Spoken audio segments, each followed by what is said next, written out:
Hello, you're watching TVP World Talks. I'm Ila Sherdivsky.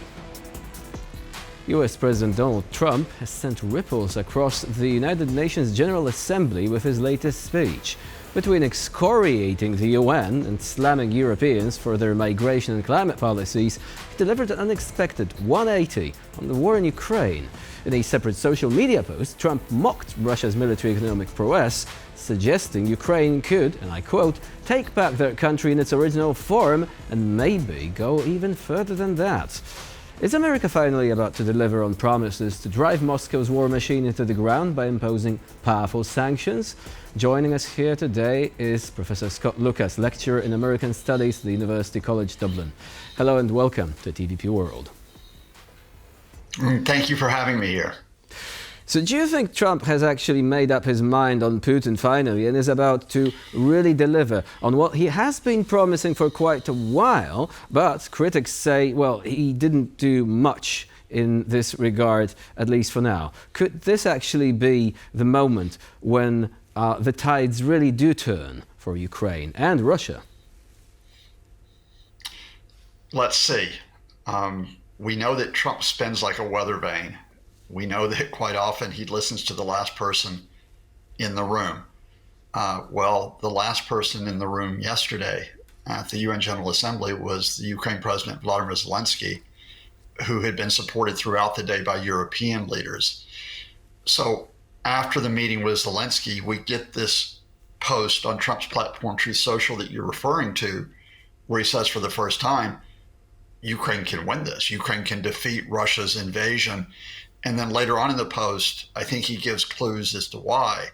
He says, not only has Russia failed to conquer Ukraine after 3.5 years, he says Putin and Russia are in big economic trouble. Ukraine can win this.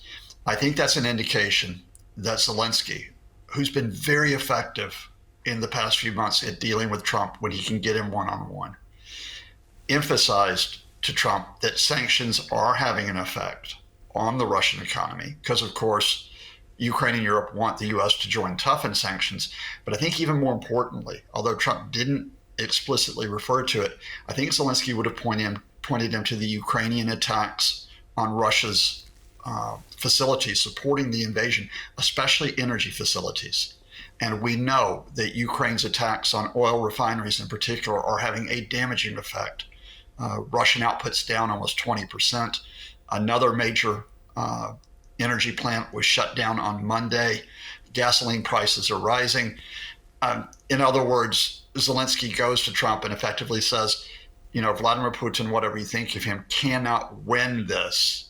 And indeed, we may be able to win this if you support us in those ongoing sanctions. And here's the big question, if you support us on those attacks inside Russia. So now that we're actually mentioning this, Trump himself did say that Russia looks like a bit of a paper tiger, and these attacks are exposing its fragility. Do you think the tide may be turning when it comes to this constant information war? Because we do know that Russia wants to make itself look as if it is the most powerful country on earth. It has always been using propaganda to push the narratives on the military capabilities of its army, on all the other ways in which it can influence the global opinion around the world. So do you think that the Russian narrative is beginning to crack and that the US administration can now see that, well, okay, since we can now effectively prove that Russia is not quite as powerful, so we can apply this pressure because nobody is going to say, well, if we apply pressure, it's going to push us into World War III because Russia is such a powerful country. Well, not anymore. I think Vladimir Zelensky said something very interesting about this at his press conference after the meeting with Trump. He said to the reporters, I gave him information. We spoke about the situation on the battlefield. And Zelensky was indicating that he was cutting through that Russian disinformation, that they were making rapid advances. And then Zelensky said, I am grateful to the president, but I'm grateful to the people who are briefing him, you know, to give him this information.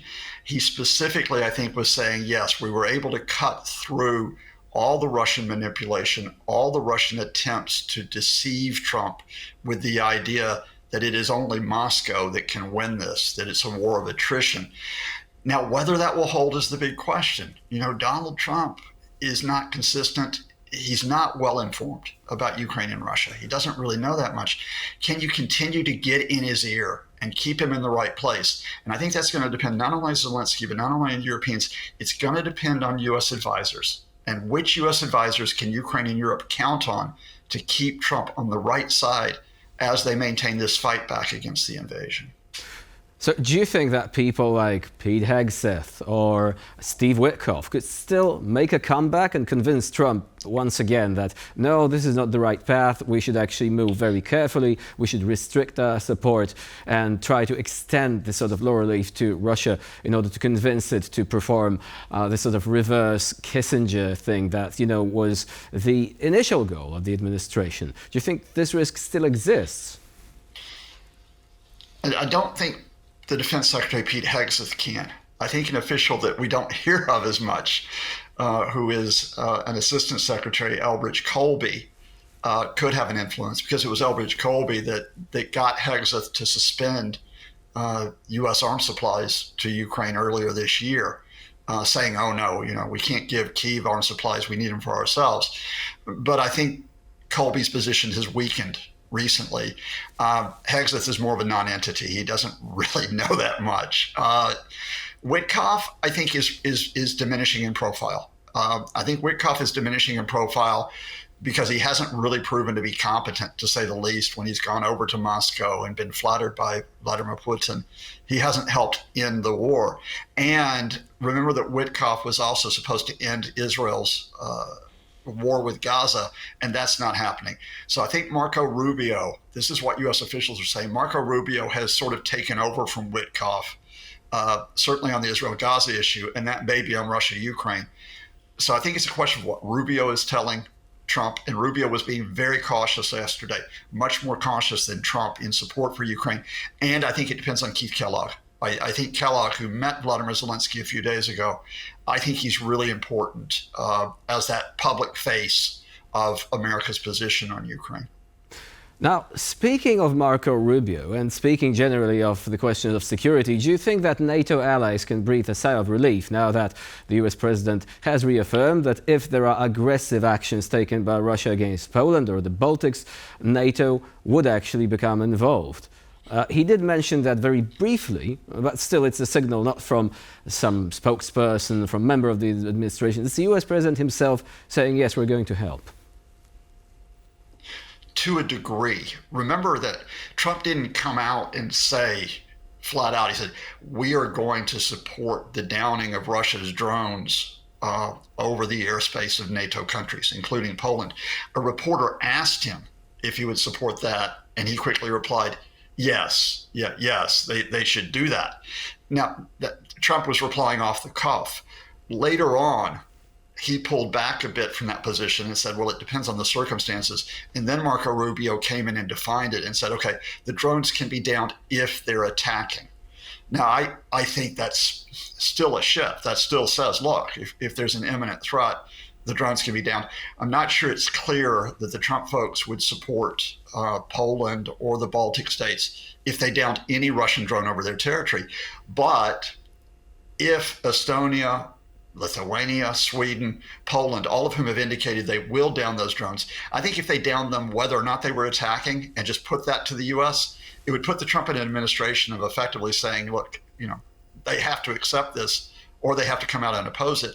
And I don't think the Trump administration will oppose the downing of drones, Russian drones, especially if they come in waves like they did over Poland on September 10th, when you had almost 20 of them that threatened to attack you. Well, I believe the conversation was more about fighter jets. So it was more about the situation whereby there is a crewed aircraft basically, violating an airspace, and shooting it down does actually risk causing at least grievous bodily harm to the crew members, right? If not killing them outright. So that's more controversial.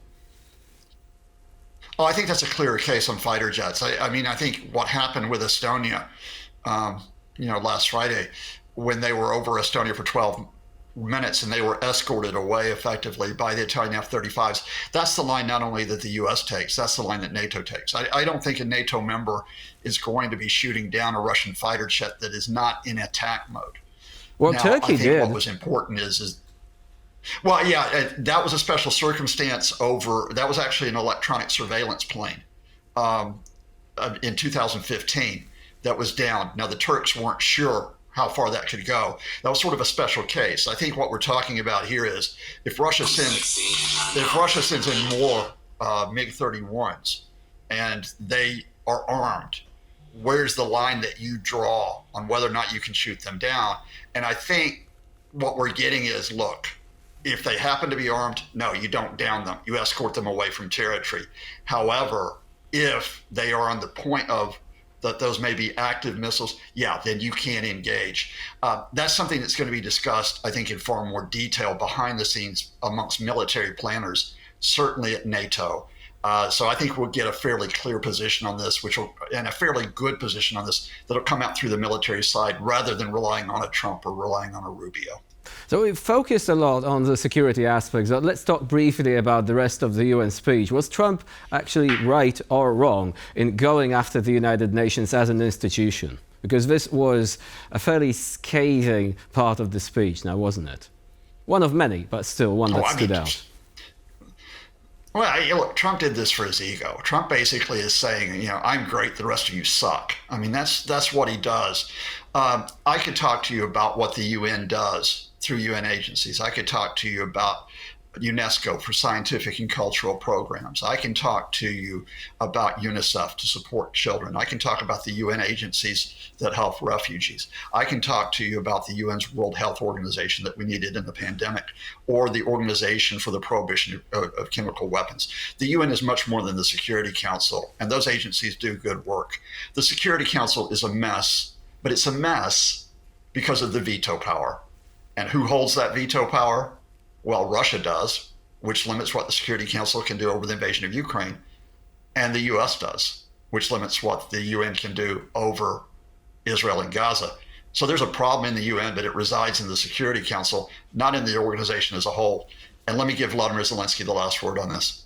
Zelensky said, look, the UN has got challenges. It appears to be less relevant now than it has been in previous years. But you solve that by supporting the UN and urging the UN to be effective. You don't support it by tearing the UN down. Professor Scott Lucas was our guest today here on TVP World. Thank you very much for being here with us today and for sharing your insight on the matter. Thank you, and your great viewers. And I'm Jan Szelwiński. You're watching TVP World. Please stay with us for more latest news, updates and commentary.